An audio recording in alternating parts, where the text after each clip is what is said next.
Mayor, good to see you again here. Great to see you, Jason. It's been a heck of a week in Dallas. Yeah. How did Dallas end up like this, downtown Dallas? Yeah, it's been a tough week. I mean, for me, sports lovers, retail lovers, but also taxpayers. You know, downtown Dallas makes up 50% of our tax base. It's huge, and so we've got to make sure we kind of turn it around and grow it. How did it happen? I think there's a crisis of confidence right now, Jason. What does that mean? Amongst the business community, investors, sports teams.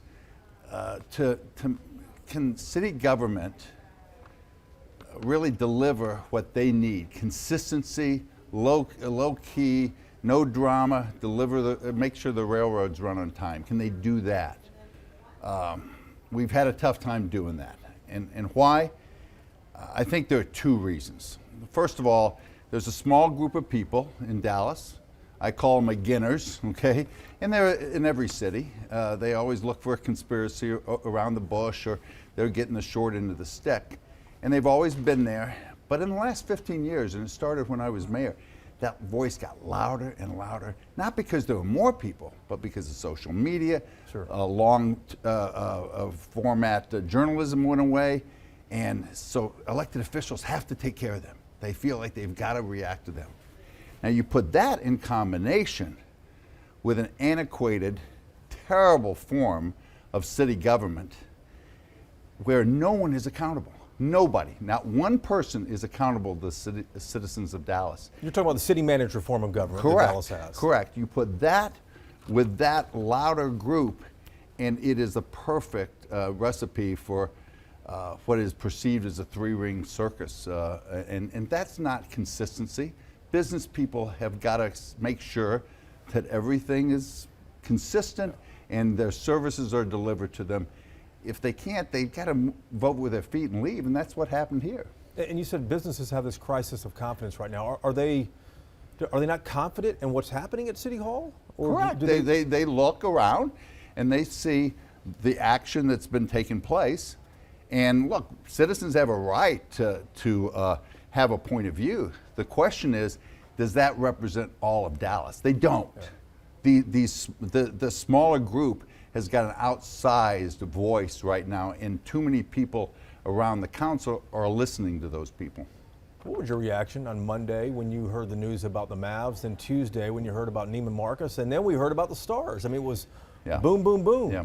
I wasn't surprised about the Mavericks, okay? They had been talking about Valley View or downtown, pretty transparent. I was surprised at the timing, okay? I thought it would be by the end of June.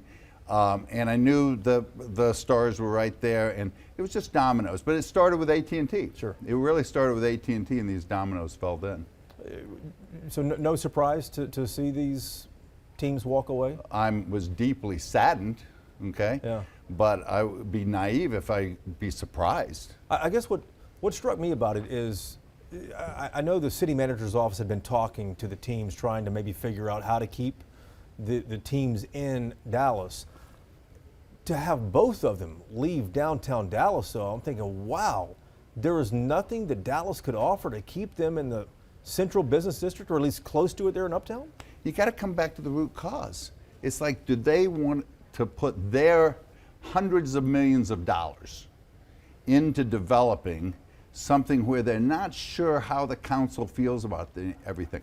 The Mavericks didn't want to be blamed for City Hall, and they never were part of that. I mean, they were part of a discussion, but they were not generating that issue. So it's easier for them to back out and say, we'll take a pass on that. You said a moment ago that the central business district creates 50%? The downtown Dallas creates 50% of the tax base for all of the city of Dallas. And then pro sports teams develop a lot of sales tax revenue. Yeah, there was an economic development study done 3 years ago that if we lost both sports teams, AAC did it, it was about $600 million of economic development over the next 10, 15 years. And so let's just say that the Stars might make up 200 or 250 million of that $600 million impact. Is that going to affect the city budget? Does that mean less police officers on the street? Does that mean less trash pickup, et cetera, potholes filled? Yeah, there's no question. The key to running a good city government is to have as much services for taxpayers as they can. And that's what's fascinating about this decision, whether we're going to spend $1 billion to $500 million on City Hall. That money doesn't come from any place. So when that money goes away, those services got to stop. Do you expect services to stop now that the stars might be going north? Look, we're right now in a tough situation. I mean, we're already in the hole.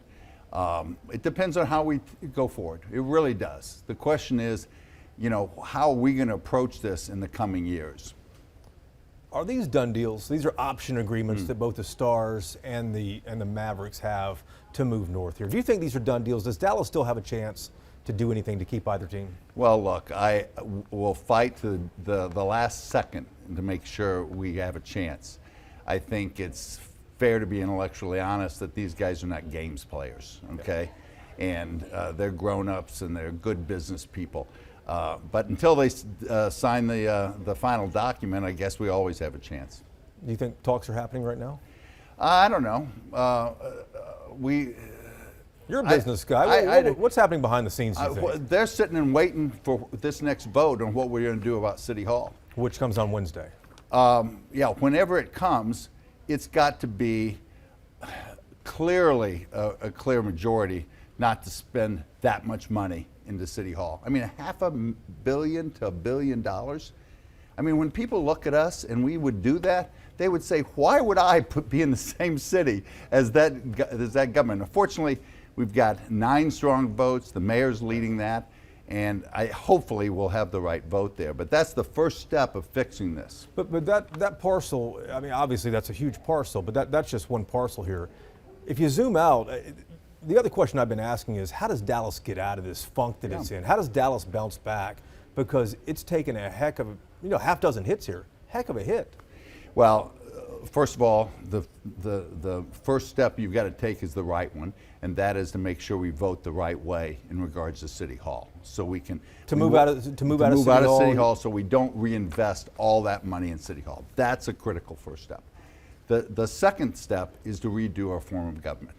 This is broken, it's antiquated, as I said, and we've got to have a better government that's accountable to citizens. And you talk about strong mayor form of government, Somehow, right? we've got to make the mayor more accountable to the citizens, because right now, I was mayor for 8 years. It was very hard for me to do the things I wanted to do in southern Dallas, because everybody had to divide the budget 14 ways. Everybody had to be equal, or someone would get their feelings hurt. One of our reporters behind us over here, Cole Sullivan, covers City Hall, and he talked to somebody the other day after this news came out, and that person told him the center of gravity has shifted north to Plano. What do you think about that comment? Well, that's a beautifully poetic, metaphorical point. The point is that people love downtowns, and we've got a job here to rebuild it. I think Downtown Dallas Inc. has done a remarkable job to do some of the basics and get things cleaned up. Now we need a catalytic mechanism. It could have been the Mavericks. It's not going to be the Mavericks. I hope the city manager, and I believe she does, has got some things waiting in the wings to develop. What is happening? There's another $300 million in education buildings that are being built, 2.5 in the convention center. So we got to build off of that. Look, this is a matter of, we've done this before. We can do it again. We've got to have the right form of government.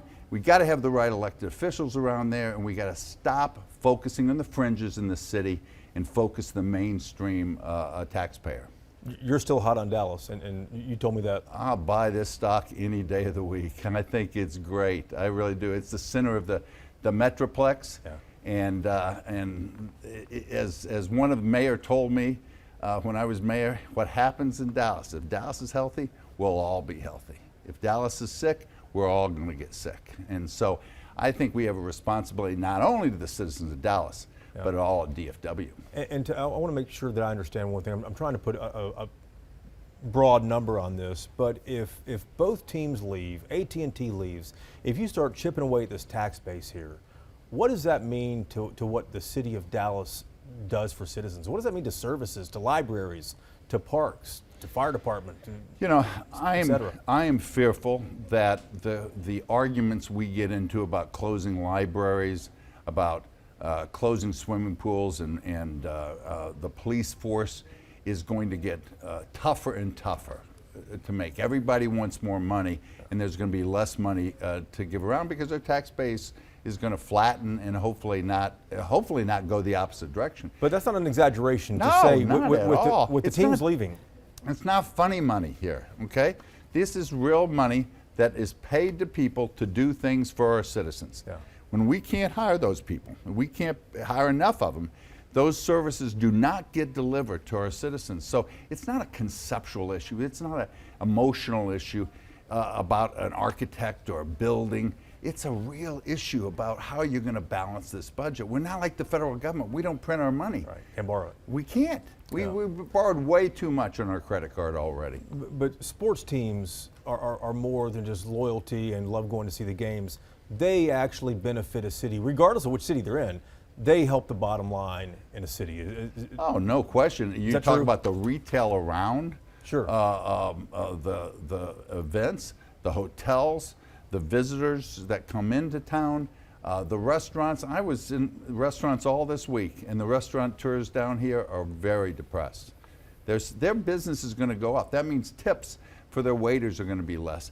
Everything is going to be hurt because of this decision, because we don't have the right form of government, and because there's a crisis of leadership in our business community. Is there a move afoot right now to change the city charter, to get rid of the city manager, to have a strong mayor form of government?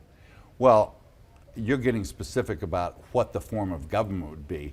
There's a move afoot to re-examine what we're doing. And I think the public needs to be engaged in this. This is the sort of thing you do need a lot of opinions What about. are the options, though? I mean, the city manager, strong mayor. You could. There's a rheostat of how much power you can give the mayor. Okay, you can go to a place where there's no city manager, and everybody reports. You can keep the city manager. You can create a situation where they've got a lot of power. Plus, there's a veto override by the council. You can do it at large seats the way we once did. You can do a combination of all those things. So there's a lot of better form of government than what we've got right now. Gotcha. And then last thing, this is a time of reckoning, I think, right now for the city. But it'd be tough to make sure that the city doesn't get, mired down in the politics it's been in the weeds for years here now too. How does the city overcome? How does Dallas get out of this funk that it's in right now? Whenever I'm in a funk personally, you go to work and you do the right thing. You treat people well, you take care of customers. Let's get back to basics, okay? And the most important thing is to vote on that city hall, because if we vote to spend $500 million, it'll get worse, okay? And then beyond that, we've got to start working with neighborhoods and businesses to say, how do we redevelop downtown to kind of get that momentum back? Mayor, good to see you again. Thank you.